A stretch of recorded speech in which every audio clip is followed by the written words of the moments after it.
आज सुनते हैं मुंशी प्रेमचंद जी द्वारा रचित कहानी बड़े घर की बेटी। प्रश्न उत्तर पार्ट 1।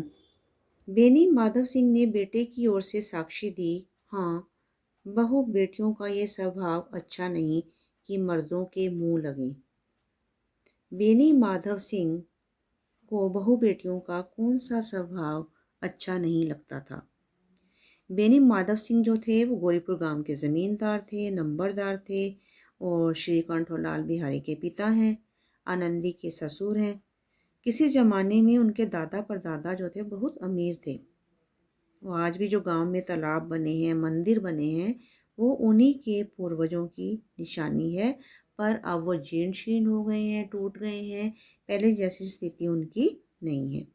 उन्हें बहु बेटियों का कौन सा स्वभाव अच्छा नहीं लगता। उन्हें बहु बेटियों का पुरुषों के मुंह लगना, कि पुरुषों के मुंह, यदि हमें पुरुष कुछ कह देते हैं तो हमें पुरुषों के आगे जबान नहीं चलानी चाहिए जो उन्हें अच्छा नहीं लगा। इससे हमें ये बात पता चलती है कि वह पुरुष प्रधान समाज की परंपरा में विश्वास रखते हैं, जिसमें क्या होता है, पुरुषों को प्रधान समझा जाता है और स्त्रियों को निम्न समझा जाता है, चाहे वो पुरुषों से कितनी ज़्यादा पढ़ी लिखी क्यों ना हो, कितनी ही समझदार क्यों ना हो। अगला प्रश्न पूछती हूँ, बेनी माधव सिंह ने किसका साथ दिया था और क्यों दिया था।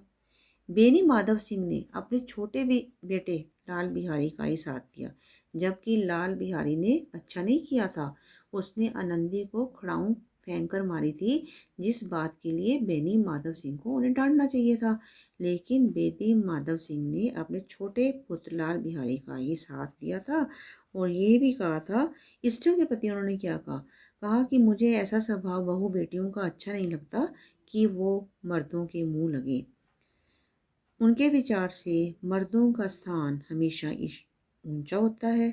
स्त्रियां उनका मुकाबला कैसे कर सकती हैं। कोई स्त्री मर्दों की बराबरी नहीं कर सकती, उनको ठेस नहीं पहुंचा सकती। ऐसा करना उन्हें बिल्कुल भी बर्दाश्त नहीं चलता था। तो अब इनकी इस बात से हमें क्या पता चलता है कि जिस समय ये कहानी लिखी गई है उस समय स्त्रियों की दशा जो है अच्छी नहीं थी।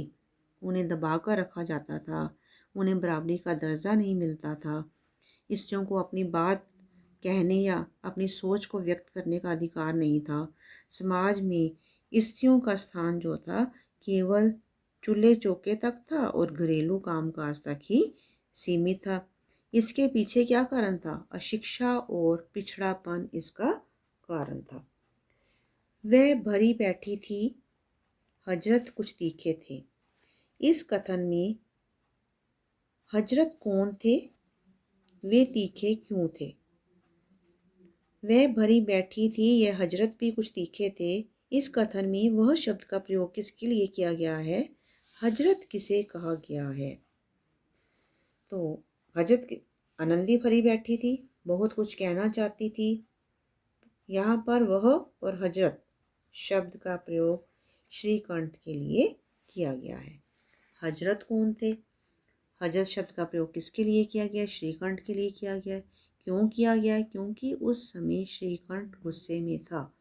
उसे पहले लगा कि इसमें आनंदी की ही गलती है, आनंदी को कुछ नहीं बोलना चाहिए था आगे, क्योंकि वह बाहर से आनंदी के खिलाफ ही सुनकर आए थे। स्वभाव से स्त्रियां ऐसी ही होती हैं। स्त्रियां स्वभाव से कैसी होती हैं? वे अपनी विवशता को भाग्य का नाम देती हैं। यहाँ पर भी जब आनंदी ने अपने पति के सामने लाल बिहारी के साथ हुए झगड़े की बात बताई तो उसने अपने ही भाग्य को दोषी ठहराया। आनंदी अपनी बेबसी और लाचारी को दिखाना चाहती थी और लाल बिहारी ने क्या किया? दाल में घी न डलने के कारण उसने उसके मैके वालों को भला बुरा कहा। जब आनंदी ने ये कहा कि इतना घी मेरे मायके के नाई का हार खा जाते हैं, तो उसके देवर ने आनंदी पर खड़ाऊं फेंक कर मारी थी। तो स्त्रियों के विषय में क्या कहा गया है कि स्त्रियां अपने मायके की निंदा कभी नहीं सुन सकती। वे मार खा लेती हैं, गाली भी सह लेती हैं, लेकिन मायके की शिकायत नहीं सहती। यहाँ जो आनंदी थी वह भी मायके की निंदा सुनते ही अपने देवर पर भड़क उठती हैं। और साथ में ये भी बताया गया है कि स्त्रियों का जो बल है वो कौन होता है, उसका पति होता है। पति के बल व पुरुषार्थ के सहारे ही वो सहारा लेती हैं। जैसे कि अब लाल बिहारी ने उसने भला बुरा कहा, उसे बहुत बुरा लगा, तो स्त्रियां सबसे पहले अपनी बात किसको बताती हैं, अपने पति को ही बताती हैं। आनंदी ने 2 दिन कोप भवन में बिताए थे। 2 दिन कोप भवन में बिताए। 2 दिनों तक वह अपने कमरे में बिना खाए पिए बैठी रही और अपने पति की राह देखती रही। तो इस कहानी में हमने ये देखा कि जो बेनी माधव सिंह जो थे वो पुरुष प्रधान समाज के पक्ष के थे। वे स्त्रियों को समाज में बराबरी का दर्जा नहीं देना चाहते थे।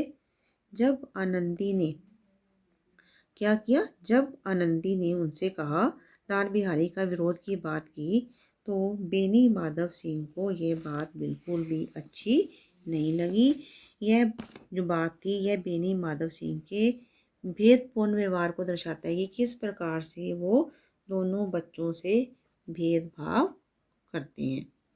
बेनी माधव सिंह जो थे वो पुराने आदमी थे और वो इन भावों को भी ताड़ गए थे। उन्होंने निश्चय किया कि कुछ भी हो वो इन द्वेषियों को ताली नहीं बजाने देंगे।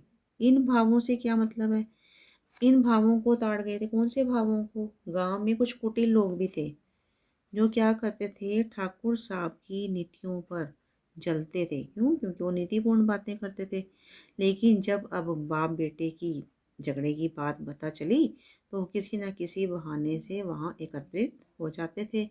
बेनी माधव सिंह को भी उनकी इस बात का अंदाज़ा हो गया था। इन द्वेषियों को ताली बजाने का अवसर ना दूंगा। द्वेषियों को देख बेनी माधव ने कौन सा हथकंडा अपनाया। जब बेनी माधव सिंह के घर को देखकर जो द्वेषी थे वो खुश हो रहे थे और श्रीकंठ ने क्या किया, बेनी माधव सिंह ने फिर उनको सोचा कि ये तो मज़े ले रहे हैं, ये तो खुश हो रहे हैं मेरे घर में लड़ाई झगड़ा देखकर।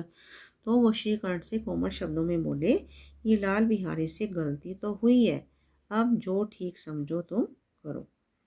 श्रीकंठ ने आवेश में आकर क्या फैसला ले लिया था। श्रीकंठ ने कहा था कि मैं अब लाल बिहारी की दुष्टता को सहन नहीं कर सकता, या वो रहेगा इस घर में या मैं रहूँगा।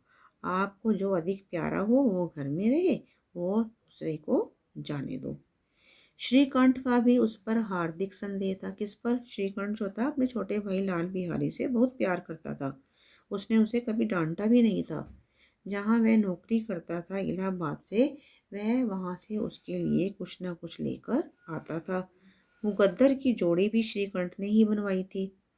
लाल बिहारी के दंगल में जीतने पर उन्होंने उसे अखाड़े में ही जाकर गले भी लगा लिया था, पैसे भी लुटाए थे।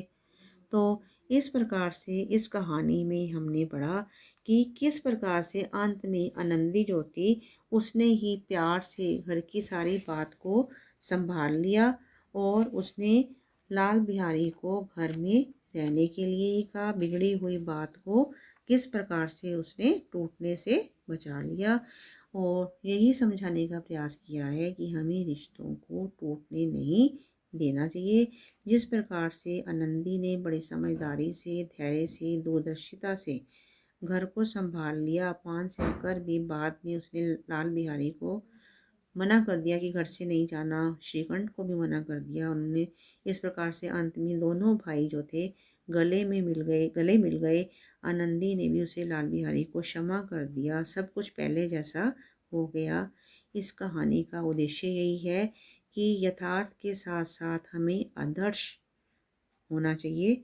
हमें अपने मानवीय गुणों को अच्छा रखना चाहिए, धैर्य गुण होना चाहिए, सहनशीलता होनी चाहिए, तभी हम रिश्तों को टूटने से बचा सकते हैं। दोस्तों, अगर आपको मेरी वीडियो पसंद आए तो लाइक करें, शेयर करें और सब्सक्राइब करें।